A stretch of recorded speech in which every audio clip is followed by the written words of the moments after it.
अच्छे लोग दुखी क्यों रहते हैं और पापी पाखंडी लोग हमेशा खुश रहते हैं और मौज उड़ाते हैं?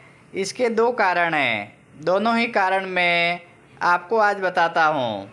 सबसे पहले कि अच्छे लोग दुखी क्यों रहते हैं, एक कहानी के माध्यम से समझते हैं।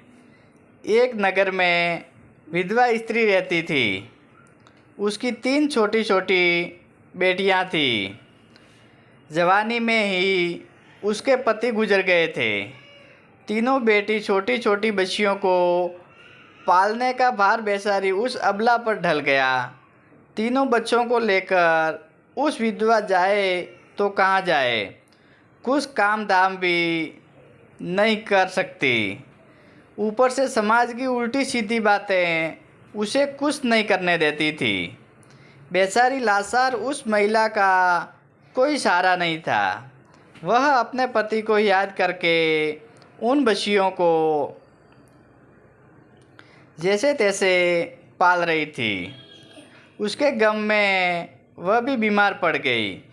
उसे उस बच्चियों की चिंता थी कि उसका क्या होगा और कैसे उनका पालन पोषण होगा।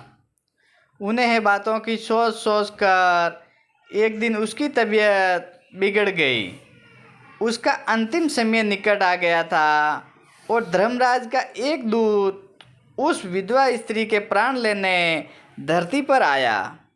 लेकिन वहाँ का नज़ारा देखकर वह दुविधा में पड़ गया। उसने देखा कि महिला ज़मीन पर पड़ी हुई है और उसकी तीनों बेटियां उसके ऊपर सिर रखकर पड़ी है। ये देखकर उसको दया आ गई और वह बच्चियों को उनकी माँ को रो रो कर जगा रही थी। फिर दूत ने सोचा, इनका पिता पहले ही मर चुका है। अगर मैं इस स्त्री के प्राण लेकर गया तो ये बच्चियाँ किसके सहारे रहेगी और कौन इनका लालन पालन पोषण करेगा। ये सोचकर वह देवदूत और स्त्री के प्राण लिए बिना ही लौट गया। धर्मराज कहता है, तुम तो उस स्त्री के प्राण लेने गए थे, फिर खाली हाथ कैसे आ गए? वह देवदूत कहता है, हे स्वामी, मेरी गलती को क्षमा करना। मैं जहाँ कर भी उस स्त्री के प्राण नहीं ले पाया। अगर मेरी जगह आप होते तो शायद आप भी खाली हाथ ही लौट कर आते। मैं उस महिला की बच्चियों का दुख नहीं देख पाया और वो रो रही थी। उन्हें वहाँ कोई देखने वाला भी नहीं था। यदि मैं उस महिला को ले आता तो उन बच्चियों को कौन देखता, कौन उनका पालन पोषण करता? पृथ्वी लोग मनुष्य तो इसमें स्वार्थी हो गए कि बिना मतलब के कोई किसी का सहारा भी नहीं बनता। यदि कोई मदद भी कर देता तो वो बदले में उससे कुछ उम्मीद करता है या फिर उसे अपने एहसास के नीचे जीवन भर दबा कर रखना चाहता है। पापी लोग हमेशा खुश रहते हैं। देवदूत कहता है कि हे स्वामी, उस महिला को थोड़ा और समय दे दिया जाए ताकि वह अपनी बच्चियों को पाल पोस कर बड़ा कर सके। देवदूत की बात सुनकर धर्मराज ने उसे डांटते हुए कहा, अरे मूर्ख, ईश्वर की बनाई गई सृष्टि में ना कोई एक क्षण घट सकता है, ना कोई घटा सकता है और ना कोई बढ़ा सकता है। उसकी मर्जी के बिना ना उसे जीवन दे सकते और ना समय से पहले मार सकते हैं। ईश्वर जो करता है वह सबके साथ अच्छा ही करता है। ईश्वर जो करता है वह सबके साथ अच्छा करता है। तुम कौन होते हो उस विधवा के नेक को बदलने वाले? तुमने उस महिला को ना लाकर ईश्वर के नियम का उल्लंघन किया है। तुम्हें बहुत बड़ा अपराध कर दिया है। इसलिए तुम्हें इसका परिणाम भोगना ही पड़ेगा। जाओ, जिस पृथ्वी के मनुष्य से तुम्हारी ममता है उसी पृथ्वी पर मनुष्य बनकर अपना पाप भोगो। देवदूत कहता है, हे स्वामी, धरती लोक से मेरा उद्धार कब होगा और कैसे होगा? धर्मराज कहता है, धरती पर जाकर तुम अपनी मूर्खता पर 3 बार खिल खिल कर हंस लोगे, तब तुम्हारा उद्धार हो जाएगा। इतना कहकर धर्मराज ने उस देवदूत को धरती पर भेज दिया। वह धरती लोक पर मनुष्य शरीर में आ चुका था। उसके शरीर पर वस्त्र नहीं थे। यहाँ का एक ही नियम है, जब मनुष्य जन्म लेता है तो उस समय वह नग्न होता है। देवदूत ने जन्म तो नहीं लिया, वह निवस्त्र ही एक सड़क के किनारे पड़ा ठंड से ठिठुर रहा था। वहीं से एक मौसी गुजर रहा था। वह मौसी अपने बच्चों के ठंड से बचाने के लिए कपड़े लेने जा रहा था। रास्ते में ठंड से ठिठुरते एक नग्न व्यक्ति को देखकर उसे दया आ गई।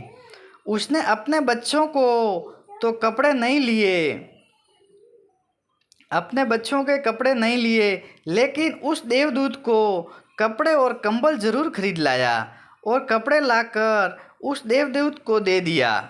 देवदूत कहने लगा, हे भाई, आपने मुझे कपड़े देकर मुझ पर बहुत बड़ा उपकार किया है, लेकिन कपड़े देकर आपने मुझे ठंड से तो दूर कर दिया। ना तो मेरा कोई घर है और ना ही कोई परिवार, ना कोई भोजन का कोई साधन। तभी मौसी बोला, हे भाई, तुम मेरे घर चलो, मैं तुम्हारा सारा खर्चा उठा लूँगा। और वह मौसी देवदूत को लेकर घर पहुँचा। उधर मौसी की पत्नी ने देखा कि उसका पति बच्चों को कपड़े लेने गया था। कपड़े तो कुछ लाए नहीं, उल्टा एक आदमी को घर बुला लाए हैं। पत्नी अपने पति से झगड़ने लगी और उस भला बुरा कहने लगी। ये देखकर वह देवदूत बहुत ज़ोर ज़ोर से हंस पड़ा। मौसी ने पूछा, अरे भाई, तुम हंसते क्यों हो? ऐसा क्या देख लिया आपने? तब देवदूत कहा, भाई, मेरी हंसी का रहस्य है, मैं आपको नहीं बता सकता। समय आने पर मैं तुम्हें सभी बता दूंगा। वह देवदूत मौसी के घर में रहने लगा और कुछ ही दिनों में उसने मौसी का सारा काम सीख लिया।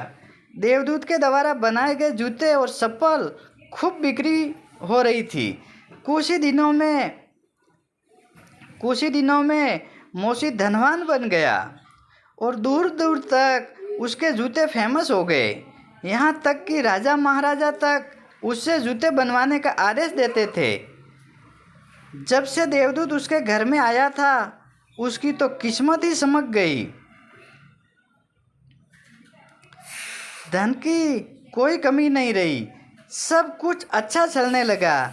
एक दिन की बात है, राजा का एक सैनिक चमड़ा लेकर उसी मौसी के पास आया और बोला, देखो हमारे महाराजा इसी शाम के बने जूते पहनेंगे। चाहे वह शाम बड़ा कीमती हैं, तुम ठीक से इसे एक जोड़ी जूते तैयार कर दो। ये शाम खराब नहीं होना चाहिए, पर ध्यान रखना, इस चमड़े के जूते ही बनने चाहिए। भूल से भी इसकी चप्पल मत बना देना। राजा का सैनिक चमड़ा देकर चला गया। उधर मौसी भी देवदूत को समझाया कि देखो, राजा वाली बात है, इसमें कोई गलती नहीं होनी चाहिए। बहुत ही महंगा चमड़ा है, इसलिए चमड़ा खराब नहीं होना चाहिए। जूते की वह कहकर गया तो जूते ही बनाना। गलती से यदि चप्पल बना दी तो राजा हमें कठिन से कठिन सजा देगा। मौसी के इतना समझाने के बाद भी देवदूत ने चमड़े से चप्पल ही बनाई। चप्पल देखकर मौसी की सांसें फूल गई। वह देवदूत को डांटने लगा, यहाँ तक कि डंडा लेकर उसे मारने के लिए दौड़ा। कहने लगा, अबे मूर्ख, तुम्हें बार बार समझाया कि जूते ही बनाना है, लेकिन तूने चप्पल ही बना दी। अब राजा हमें नहीं छोड़ेगा, तू भी मरेगा और साथ में मेरे को भी मारा जाऊंगा। वह हमारे पूरे घर को फांसी लगाएगा। मौसी को अत्यंत दुखी देखकर देवदूत एकदम से खिलखिलाकर हंसने लगा। मौसी बोला, अबे मूर्ख आदमी, काम बिगाड़ कर अब हंस रहा है। वह देखो, जूते लेने राजा का सैनिक आ गया और बोला, हे मौसी भाई, कल जो मैं चमड़ा दे गया था उसके जूते मत बनाना, चप्पल बना देना, क्योंकि राजा साहब का देहांत हो गया है और यहाँ की प्रथा है कि मरने वाले व्यक्ति को चमड़े की चप्पल पहनकर अर्थी पर लेटाया जाता है। सैनिक की बात सुनकर मौसी को ऐसा लगा जैसे मरे हुए शरीर में जान आ गई हो। इसके हाथों में डंडा छूटकर गिर गया और उसने देवदूत के पैर पकड़ लिए और उससे माफ़ी मांगने लगा। देवदूत मौसी की इस हरकत पर ज़ोर ज़ोर से हंस रहा था। मौसी ने पूछा, तुम क्यों हंस रहे हो? देवदूत ने कहा, समय आने पर इसका कारण बता दूंगा। दूसरे दिन एक बुढ़िया के साथ 3 लड़कियां मौसी की दुकान पर आई थी। उनकी शादी होने वाली थी और वह तीनों अपने लिए जूतों की नाप देने आई थी।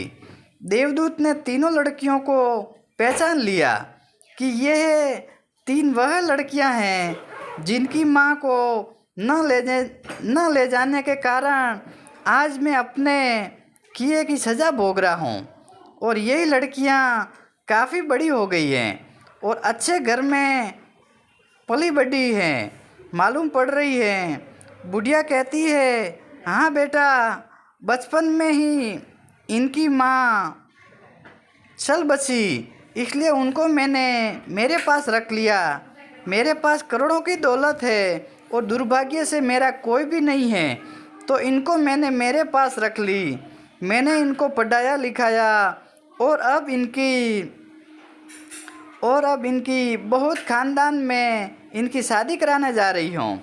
लड़कियों का भाग्य देखकर देवदूत सोचता है, परमात्मा जो करता है वो अच्छा ही करता है। अगर उस समय मैं इनकी माँ को नहीं मरती तो आज ये भूखमरी और दरिंदा में ही पड़ी रहती। इनकी माँ के मरने के बाद आज तीनों लड़कियाँ बहुत ही बड़े घराने की बहू बनने जा रही है और इस बुढ़िया की करोड़ों की संपत्ति की मालिक भी बन चुकी है। और ये सब देखकर देवदूत पहले ही मूर्खता को सोचकर ज़ोर ज़ोर से हंसने लगा। मौसी ने पूछा, आप क्यों हंस रहे हो? तो अपनी हंसी का कारण बताओ। तभी देवदूत मौसी से कहता है, मैं एक देवदूत हूँ और अभी जो ये तीनों लड़कियाँ जो जूते का नाप देकर गई हैं उनके माता को लेने आया था, लेकिन उस समय ये तीनों लड़कियाँ छोटी छोटी थी, तो इन पर तरस खाकर मैं इनकी माँ को नहीं ले गया और इनके पिता का पहले ही निधन हो गया था। इस कारण मुझे धर्मराज ने श्राप देकर धरती पर भेज दिया है। मैं बिना कपड़े के एक सड़क के किनारे पड़ा था, तब तुम मुझे अपने घर ले आए और उस समय तुम्हारी पत्नी तुमको खूब लड़ी थी, क्योंकि तुम्हें अपने बच्चों के कपड़ों के पैसे से मेरे लिए कंबल और कपड़े खरीद लिए थे। तब मैं पहली बार तुम्हारी पत्नी की मूर्खता को देखकर खूब हंसा था, क्योंकि तुम्हारी पत्नी उस लाभ को नहीं देख पा रही थी जो मेरे आने से तुम्हारे घर में होने वाला था।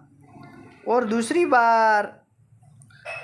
बार हंसी जब आई जब तुम राजा के जूते नहीं बना सके और तुम डंडा लेकर मेरे पीछे भागे थे। उस समय तुम राजा के बारे में सोच रहे थे, लेकिन तुमको ये मालूम नहीं था कि राजा के साथ क्या घटना घटने वाली है जिसके कारण राजा को जूतों से अधिक तत्वों की आवश्यकता पड़ गई।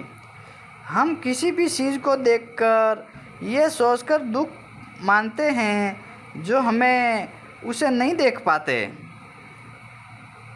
वह होने वाला होता है, वह परमात्मा हमारी अच्छाई और भलाई के लिए हमारे साथ बुरा करता है, पर हम उसे देखकर भगवान को कोसते हैं।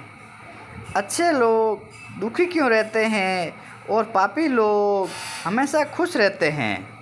हमें अच्छे को नहीं देख पाते हैं तो हमारे साथ भविष्य में होने वाला है। कई बार हमारे साथ वर्तमान में अच्छा होता है तो हम बहुत खुश होते हैं, लेकिन हम ये नहीं देख पाते कि भविष्य में क्या होने वाला है। हमारे साथ हमेशा दो ही तरह की घटना होती है, अच्छी और बुरी, लेकिन हमें हमेशा ये सोचना चाहिए कि भगवान जो करेगा वो अच्छा ही करेगा और ये सोचकर आगे बढ़ना चाहिए। अच्छे लोग दुखी इसलिए रहते हैं कि अच्छे लोगों के साथ बाद में अच्छा हो सके, और दूसरा कारण ये भी है कि अच्छे लोग हमेशा ईश्वर से जुड़े रहते हैं। ईश्वर से जुड़े रहते हैं और इनको ईश्वर से जुड़ा रहना भी ज़रूरी है कि उन पर दुख आते रहना चाहिए। अंत में देवदूत मौसी को सब कुछ समझाकर वापस धर्मराज के पास चला गया।